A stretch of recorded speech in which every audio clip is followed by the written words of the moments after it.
தீபம் அகர்பத்தி ஒரு தெய்வீக அனுபவம். பக்தி ஒலி யூடியூப் நேயர்கள் அனைவருக்கும் உங்களுடைய வெல்னஸ் குருஜியுடைய அன்பான வணக்கங்கள். தமிழ் அப்படின்னாலே நமக்கு ஞாபகம் வருவது யார்? தமிழ் கடவுள் தான், முருகன் தான் இல்லையா? தமிழகம் முழுவதும் மட்டுமல்ல, உலகம் முழுவதும் நம்ம தமிழர்கள் அப்படின்னு சொன்னாலே முருகனை நினைக்காதவர்கள், திருப்புகழை நினைக்காதவர்கள் நம்ம யாருமே கிடையாது.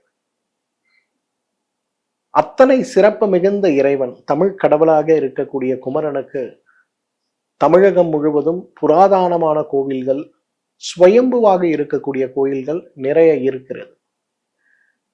இன்றைக்கு உங்களோடு நான் பகிர்ந்து கொள்ளக்கூடிய ஒரு கோவில் திருநெல்வேலி நகரத்துக்கு உள்ளேயே தாமிரபரணி ஆற்று கரையிலேயே இருக்கக்கூடிய கோவில் குறுக்குத்துறை முருகன் கோவில். இந்த குறுக்குத்துறை முருகன் கோயிலுடைய ஒரு விசேஷம் என்ன தெரியுமா? ஆற்றுக்கு நடுவுல அந்த கோவில் இருக்கும். எவ்வளவு தண்ணீர் வந்தாலும் அழகாக அது பிரிந்து செல்கின்ற வகையில இந்த கோயிலுடைய அமைப்பு இருக்கிறத நீங்க பார்க்க முடியும். குடவாயில் கோயில்னு சொல்லுவாங்க. அதாவது கற்களை குடைந்து குடைந்து உருவாக்கி இருக்கக்கூடிய கோயில்கள்ல ஒன்றுதான் இந்த குறுக்குத்துறை முருகன் கோயில்.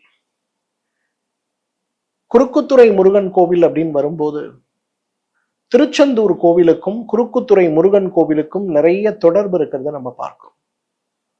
உக்ர ரூபனாக இருந்த இறைவன் மிகப்பெரிய அளவுல பலத்தை கொண்டு சூரனை அழித்த பிறகு சாந்த ஸ்வரூபியாக ஸ்வயம்புவாக தோன்றிய கோயிலாகத்தான் இந்த குறுக்குத்துறை முருகன் கோவிலை நம்ம சொல்றோம். திருச்செந்தூர் கோவிலுடைய வரலாறு, இதிகாசம், புராணம் எத்தனை ஆயிரம் வருடங்களுக்கு முற்பட்டது. இந்த குறுக்குத்துறை முருகன் கோயிலுடைய இதிகாசம், புராணம், வரலாறும் அத்தனை ஆயிரம் கோயிலுக்கு முற்பட்டது அப்படிங்கிறது தான் ஆச்சரியமான ஒரு விஷயம். திருச்செந்தூர் கோவில் அப்படின்னு வரும்போது அந்த கோவில்ல இருக்கக்கூடிய இறைவன் எவ்வளவு உக்கிரமானவர். சத்ரு சம்ஹார மூர்த்திங்கிற பெயர்ல இருக்கக்கூடியவர். இந்த சத்ரு சம்ஹார மூர்த்தியை நீங்க பாத்தீங்கன்னா எப்படி இருக்கிறாரோ அதே போல ஒரு தோற்றத்தோடு ஆயுதங்களோடு இருக்கக்கூடிய குறுக்குத்துறை முருகனை நீங்க பார்க்கலாம். அதனாலதான் யாரெல்லாம் திருச்செந்தூருக்கு வேண்டுதல் செய்துட்டு திருச்செந்தூர் போக முடியாம இருக்காங்களோ அவங்கெல்லாம் இந்த குறுக்குத்துறை முருகனுக்கு அந்த வேண்டுதலை நிறைவேற்றி விடுவதை நம்ம பார்க்கலாம். இந்த கோயில்ல 5 விசேஷங்கள் இருக்கிறத பார்க்கலாம். முதலாவது குடவாயில் கோயில். குடவாயில் கோயில் அப்படிங்கிறது என்ன? கற்களை தோண்டி தோண்டி தோண்டி உருவாக்கிய கோவில்கள்ல ஒன்று. நல்ல ஒரு ஆனந்த ஸ்வரூபியாக முருகனை நீங்க பார்க்க முடியும். இந்த கோயிலுடைய அடுத்த விசேஷம் என்ன தெரியுமா? 2 கோயில்களாக பிரிந்திருக்கக்கூடிய கோயில் தான் இந்த குறுக்குத்துறை முருகன் கோயில். முதல்ல என்னன்னு பாத்தீங்கன்னா, மழை காலங்கள்ல வெள்ளம் அதிகமாக போகும்போது உற்சவர் கரைக்கு மேலே இருக்கக்கூடிய ஊருக்கு நடுவில் இருக்கக்கூடிய கோயிலுக்கு வந்துருவார். எப்பொழுதெல்லாம் மழை முழுமையாக நின்று போய் வறட்சி ஏற்பட்டு கோவிலுக்குள் தண்ணீர் வருவது நின்று போகிறதோ அப்ப மீண்டும் உற்சவர் கோயிலுக்கு சென்று அந்த இடத்தில் நமக்கு காட்சியும் அருளும் பாலிக்கிறத நம்ம பார்க்கலாம். 3வது சிறப்பு, குழந்தைகளுக்கு ஏற்படுகின்ற நோய்களுக்கும் குழந்தைகள் பேச முடியாமல் இருக்கக்கூடிய நோய்களுக்கும் திக்குவாய் சார்ந்த நோய்களுக்கும் அதைவிட சிறப்பாக இன்றைக்கு குழந்தைகள் இல்லாமல் சிரமப்படுபவர்களுக்கும் அருள் பாலிக்கக்கூடிய திருத்தலமாக இந்த குறுக்குத்துறை முருகன் கோவில் இருக்கிறத நம்ம பார்க்கணும். நேர்த்தி கடனாக குழந்தைகளுக்கு மொட்டை அடிப்பதும் காவடி எடுப்பதும் இந்த கோவிலோட மிகப்பெரிய சிறப்புகள். தைப்பூசம் அன்றைக்கு இந்த கோயில் பார்த்தீங்கன்னா கடற்கரை முழுவதும் தண்ணீர் இருக்கிறதோ இல்லையோ கடற்கரை முழுவதும் தலைகளால் நிரம்பி போய் இருக்கிறத பார்க்க முடியும் திருச்செந்தூர்ல. அதே போல தைப்பூசம் அன்றைக்கு ஆறு முழுவதும் கூட்டங்கள் இருப்பதையும் நடக்கக்கூடிய குண்டூசி கூட விழ முடியாத அளவுக்கு சிறப்பான இடத்தை கொண்டிருக்கிறதையும் நம்ம பார்க்க முடியும். இது மிகப்பெரிய அளவில் நாம் பார்க்கக்கூடிய ஒன்றாக இருக்கக்கூடியது. காவடி எடுப்பது, தலைமுடியின் நேர்த்திக்கடன் தீர்ப்பது, திருச்செந்தூர் முருகனுக்கு நாம் நேர்த்தி செய்த விஷயங்களையும் இங்கே செய்வது அப்படிங்கிறது மிகவும் விசேஷமான ஒரு விஷயம்.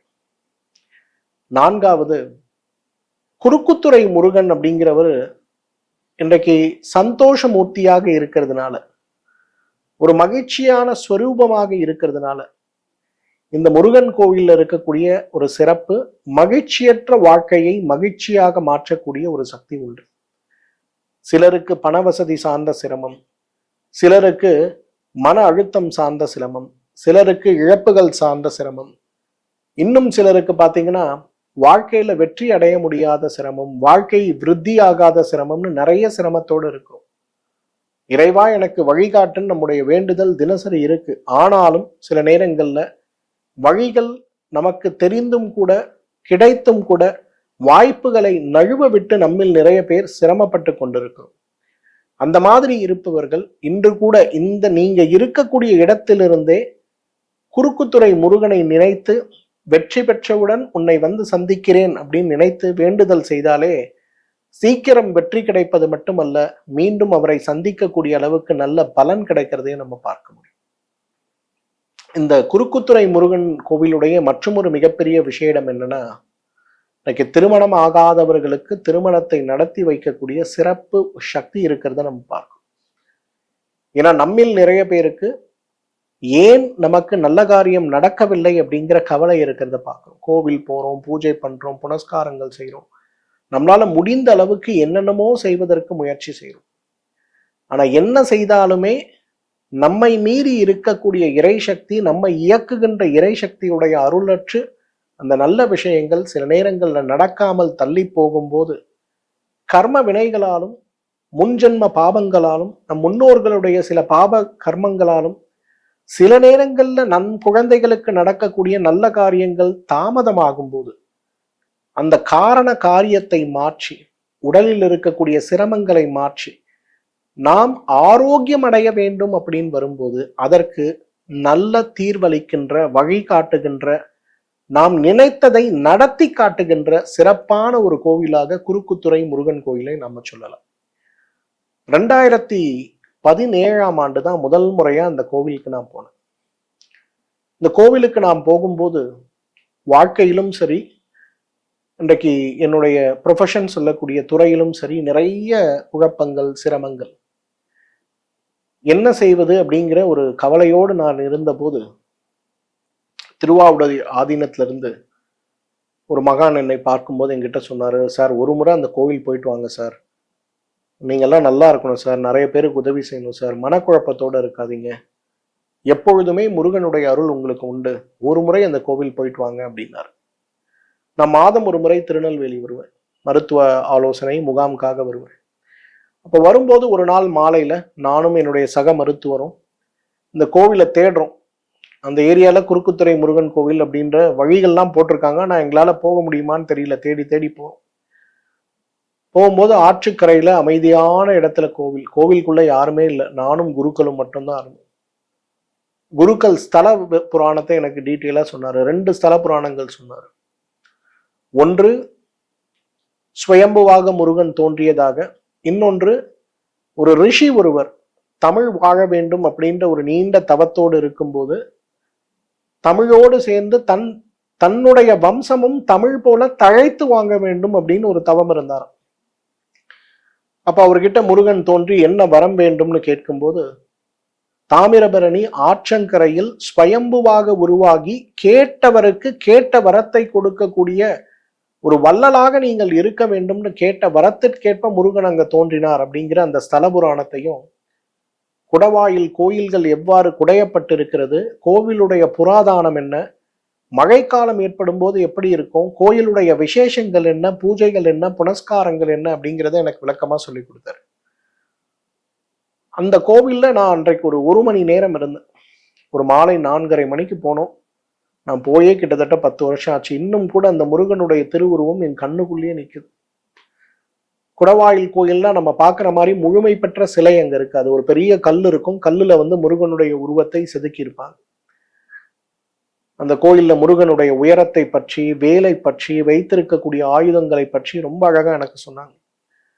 இன்றும் அவர் சொன்னது என் காதுல கேட்டுட்டே தான் இருக்கு. அந்த கோவில் போயிட்டு ஒரு மணி நேரம் அங்கே இருந்துட்டு நான் வெளியில வரும்போது மனதுல ஒரு பெரிய தெளிவு இருந்ததை என்னால உணர முடிஞ்சது. இன்றைக்கு என்னதான் இறைவன் நமக்கு அனுபவங்களையும் பெரிய அளவுல புத்திசாலித்தனங்களையும் கொடுத்தாலும் கூட நம்ம திரும்ப திரும்ப யோசிக்கக்கூடிய விஷயம் என்ன? நம்மீது நமக்கு இருக்கக்கூடிய ஒரு தன்னம்பிக்கையற்ற நிலையும், ஐயையோ என்ன ஆகும் அப்படிங்கிற குழப்பத்தில் ஏற்படுகின்ற நிலைகளும் தான். பயம், நாம் எதிர்பார்க்காத விஷயம் நடப்பதும், எதிர்பார்க்கின்ற விஷயங்கள் நடக்காமல் போவதும் மனதில் ஏற்படுத்துகின்ற பயம். இந்த பயத்துடைய வெளிப்பாடாக மிகப்பெரிய அளவில் சிரமத்தை உருவாக்கி ஒரு குழப்பத்தில் இருந்தபோது, அந்த குழப்பத்திலிருந்து மிகுந்த ஒரு மாற்றத்தை கொடுத்து எனக்கு மீண்டும் தன்னம்பிக்கையை ஊட்டி ஒரு பெரிய ஆற்றலை வழங்கியதற்கு அந்த இடம் ரொம்ப ஒரு சிறப்பான ஒரு இடமாக இன்று வரையிலும் நான் யோசிக்கிறேன். இப்ப கூட எனக்கு எப்பயாவது மனக்குழப்பங்கள் ஏற்பட்டா, சொல்ல முடியாத அளவுக்கு மன துயரங்கள் ஏற்பட்டா, நான் முதல்ல செய்வதே அந்த கோவில்ல போய் ஒரு 1 மணி நேரம் உட்கார்ந்துட்டு வர்றது. எனக்கு நேரம் கிடைக்கும் போது போவேன். திருநெல்வேலி போகும்போது ஒரு வேளை நேரம் கிடைக்குதுன்னா போவேன். நாகர்கோயில் மருத்துவ முகாம் முடிஞ்ச பிறகு கொஞ்சம் நேரம் நிறைய இருந்ததுன்னா நேரா திருச்செந்தூர் போயிடுவேன். நேரம் குறைவா இருக்குன்னா திருநெல்வேலிக்குள்ள இந்த கோயில் போயிடுவேன். இந்த கோயில்ல மாலை 6 மணிக்கு மேல யாரும் இருக்க மாட்டாங்க. ஏன்னா ஆற்றங்கரையாக இருக்கிறதுனால பாதுகாப்பு கருதி யாருமே இருக்க மாட்டாங்க. மற்ற நேரங்கள்ல குருக்களும் பூஜைகளும் நடந்து கொண்டேதான் இருக்கும். நீங்க யாராவது உங்களுடைய மனதுல கவலை இருக்கு, பிரச்சனை இருக்கு, வீட்டுல பிள்ளைங்களுக்கு கல்யாணம் லேட் ஆகுது, கடன் சுமை அதிகமா இருக்கு, கடனை அடைக்க வருமானம் ஒரு பக்கம் வருது, ஆனா செலவு அதை விட கூடுதலாக போயிட்டே இருக்கு, எல்லாம் இருக்கு சார், வாழ்க்கையில நிம்மதி இல்லை, இந்த மாதிரி சிரமத்துல இருக்கக்கூடியவர்களாக நீங்க இருந்தீங்கன்னா, நோயற்ற வாழ்க்கை வரமாக வேண்டும் நினைச்சீங்கன்னா, ஸ்வயம்புவாக இருக்கக்கூடிய முருகனை நான் எங்கு தேடியும் பார்க்க முடியவில்லைன்னு இருந்தீங்கன்னா, ஸ்வயம்புவாக இருக்கக்கூடிய அந்த முருகனை நேரில் ஒரு முறை சந்திக்கணுங்கிற ஒரு ஆசை உங்களுக்கு இருக்குன்னா, தவறாம குறுக்குத்துறை திருநெல்வேலி நகரத்துக்குள்ளேயே ஆற்றங்கரையில் இருக்கக்கூடிய பஸ் ஸ்டாண்ட்ல இருந்து ஒரு ஆட்டோ எடுத்தீங்கன்னா கூட போதும், ரொம்ப பக்கம்தான். அந்த முருகனை பார்த்து அமர்ந்து சரணடைந்து உங்களுடைய மனதில் இருக்கக்கூடிய குறைகளையும் குமுறல்களையும் முறையாக அவருடைய காதில் போட்டு, அந்த நோயுடைய சிரமத்திலிருந்து, அந்த சிரமம் நோயின்னு சொல்றது வியாதி கிடையாது, மனதை சிரமப்படுத்துகின்ற எல்லாமே நோய், இதிலிருந்து முழுமையாக வெளிவர முடியுமா அப்படிங்கிற ஒரு முயற்சியை நீங்க எடுக்கணும்னா தவறாம அந்த கோவில் போயிட்டு வாங்க. என்னுடைய வேண்டுகோள், ஒரு முறை அந்த கோவில் போயிட்டு வந்துட்டு நான் நினைச்சது நடக்கலன்னு சொல்லாதீங்க. நீங்க போயிட்டு வாங்க, உங்களுக்கு அவ்வளவு பெரிய மாற்றம் உடல்ல ஏற்படுவதை நீங்க நிச்சயமாக பார்க்க முடியும்.